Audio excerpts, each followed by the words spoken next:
All right, guys, here we go. Reviewing for 8.5 to 8.7 for the overall topic test over topic 8.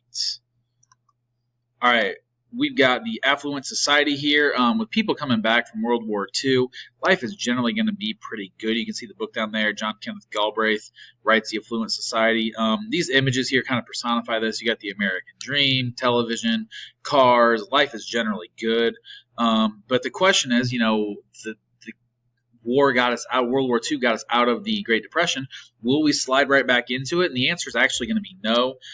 As troops demobilize and come home, as they get out of the military, this is actually going to be in the 1950s, one of the biggest periods of economic growth in U.S. history. It's just generally going to be a very good time for the vast majority of people, although not everyone is going to be, living the good life, so to speak. The GI Bill, aka the Servicemen's Readjustment Act, basically is just kind of designed to help soldiers return to civilian life and adjust to it. Some of the things it does, it gives you a year of unemployment benefits, financial aid for college, government loans, with good interest rates and stuff, to build a home, start a business. In short, it's just kind of trying to give people skills or a method to get the skills, like college, maybe a little bit of help while they get on their feet as a civilian with the unemployment benefits. Just trying to get these veterans reacclimated to civilian society and make sure that we don't slide right back into the Great Depression, because one of the problems with that was people didn't have jobs, they didn't have the skills to get jobs, etc. So this is kind of prepping all these former servicemen for life back in America here as civilians.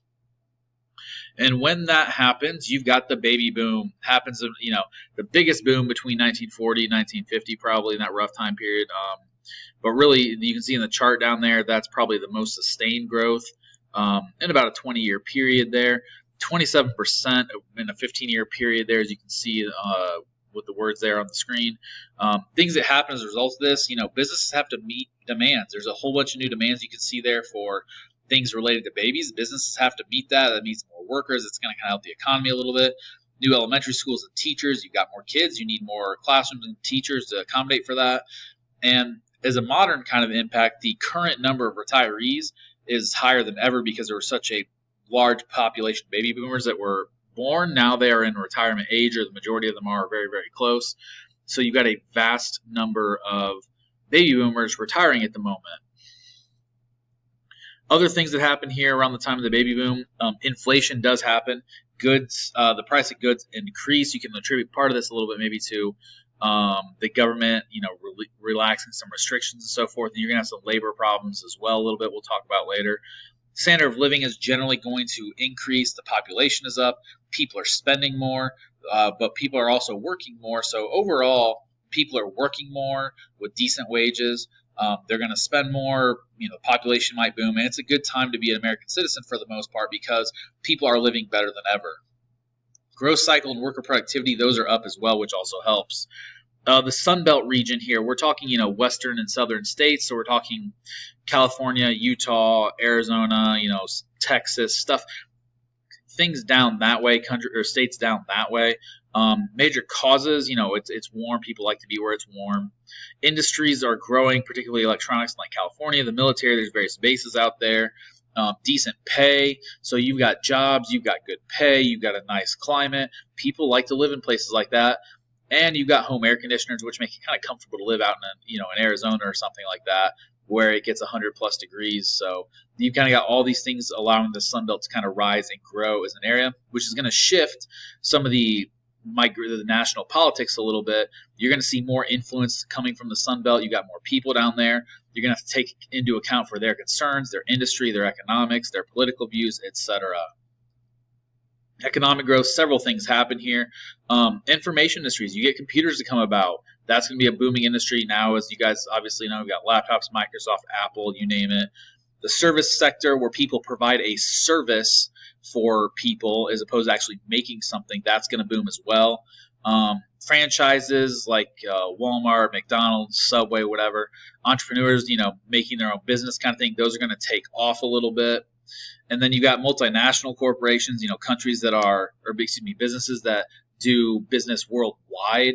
Those are going to be those multinational, Coca-Cola, McDonald's, Walmart, etc. Those are all multinational. Labor is going to have some minor issues, though. The AFL-CIO kind of merged in the 1950s. It's going to be a good time for unions overall, which means workers are going to benefit from more rights and so forth. Republicans pushed through the Taft-Hartley Act. President Truman, a Democrat, vetoes it, and they push it through over Truman's veto. So the Republicans actually want this, and Truman does not. What it does is a closed shop is where if you're working in a factory and a closed shop, you must be union to work there.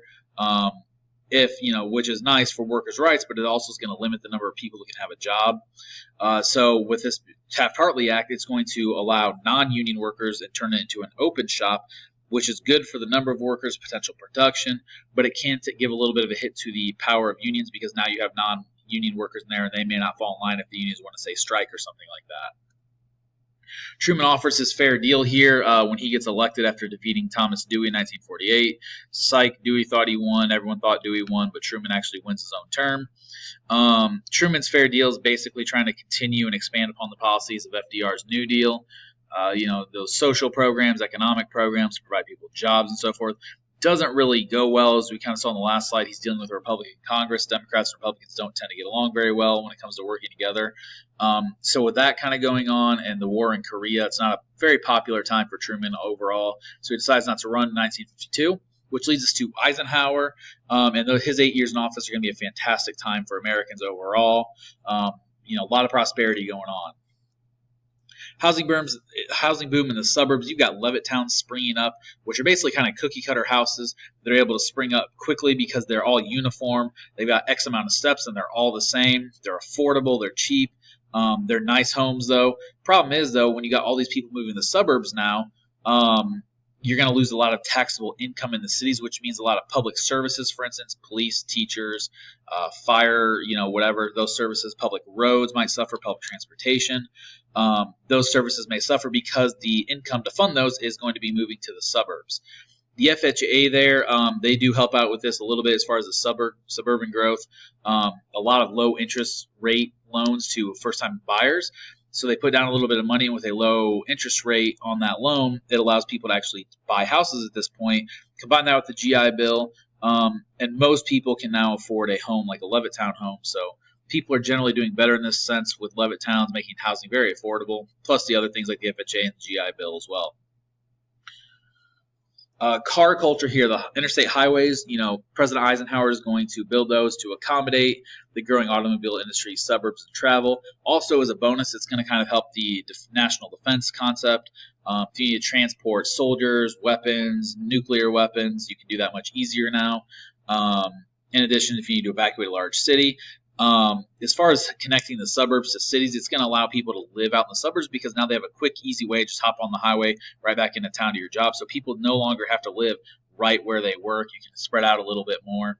The car culture is going to happen with this as well. Most people get vehicles at this time. You're going to see a big boom with these what are now classic cars. Things that come about with this, you got fast food. People just, go quick, grab some McDonald's, go on their way. Drive-in movie theater, shopping malls, cruising, drag racing, whatever teenagers get up to when they just go hang out with their friends.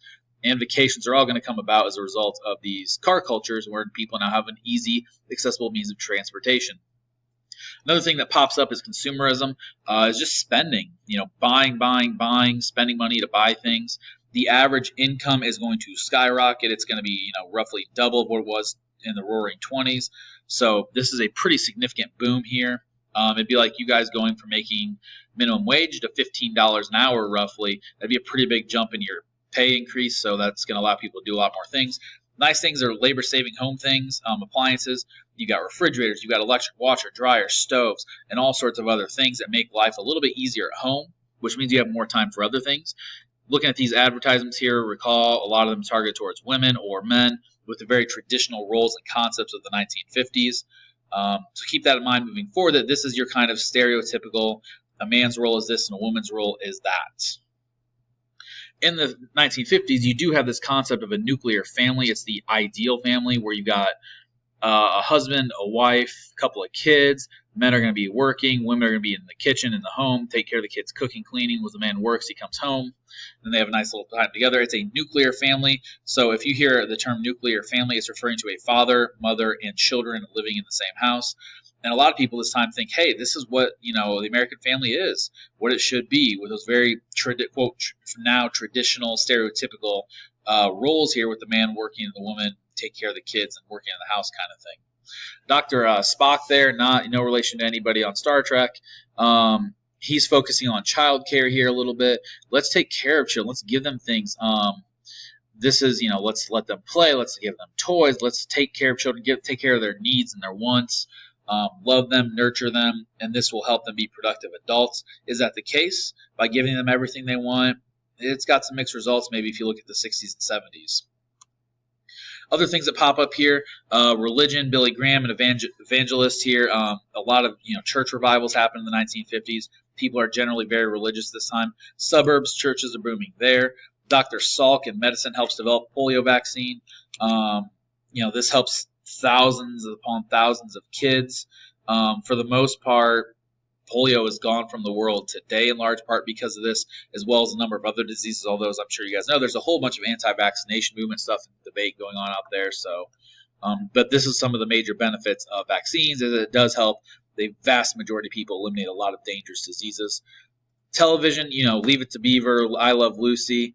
By the end of the 1950s, we went from early 1950s, like almost nobody having a television, to 90% of Americans having a TV. And these shows all have in common trying to show that ideal family: mother, father, kids, father working, mother at home, kids going to school, doing the right thing, etc. Didn't really address any of the major problems. There's divorce that's, on the radar, depression, alcoholism people deal with in real life. You don't see these on TV. It presents the ideal, perfect American family. And don't forget, this is also a time period while this is on TV, you're also dealing with the HUAC, the Hollywood 10, and the whole communist propaganda. Is there communist propaganda in films and on TV? So there is that concern within some of these programs, although maybe not specifically these two here. These films here kind of show a little bit of the 1950s and what it would have been like on screen, what you might have actually seen. Was life actually better, though? For some people, yes, but then for others here, Jackson Pollock and artists, Salinger's Catcher in the Rye, etc., they kind of look at, hey, maybe not so much. Maybe some people are isolated. Everyone's doing this, but not. There's a group that's going to feel alienated and isolated. You've got individualism that springs up a little bit. Brando, Dean, Elvis will come about. Some people say that the 1950s is all about conforming, doing the same thing, doing what everybody thinks is right, and if not, that's not cool. Materialism with the consumerism. Some of these people are going to kind of rebel a little bit to a degree and say, look, we need to be more individual, not a bunch of conformists. We need a little bit more freedom and individuality here. Some of these films and TV shows do kind of tackle these causes here.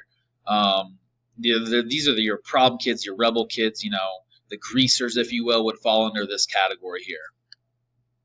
Cheerful Robots is just basically talking about, hey, life is good, right? If you're just a robot, you go with emotions, go with the flow, don't ask questions. That makes everybody happy. This is kind of questioning that a little bit. Is that what we really want in society, or do we want people to think for themselves, be their own person, etc.? The Beat Generation comes from this time. This is kind of, Jack Kerouac, Kubrick is a film producer, etc. They kind of question here a little bit all of everything that comes out of the 1950s, that, hey, we're all supposed to fall into line and do this and that, and it's all for everybody here. This is just kind of feeling like, yeah, we've been taken advantage of a little bit here. Kind of looking at that a little bit, that we need to really look at who we are, what we are, etc. Beats here, so artists and writers, they basically just don't conform to mass culture materialism here. Kerouac, Ginsberg, etc. And then you got rock and roll. That's going to do the exact opposite here. Elvis in particular, it's going to be a symbol of youth kind of getting a little bit of rebellious streak a little bit. Elvis is going to play a big role in that as well. Chuck Berry, Domino, Little Richard, Elvis Presley, all some big guys to look into if you're curious about that. Poverty is not always great, though. There is going to be poverty for sure. Yes, a lot of people are doing well, but not everybody. Almost a quarter of Americans live in poverty. This is kind of going back to the progressive era a little bit. But, hey, things aren't always good. We talked about things decreasing in the city due to financial things. And then you've also got minorities struggling as well. Termination policy. Let's assimilate these Native Americans back into American culture. Actually hurts more than it helps because people don't like that. Puerto Ricans, Mexican Americans, they are going to face discrimination as well, taken advantage of because they're not American citizens. So there it is. It's not good for everybody, although it's a pretty good time.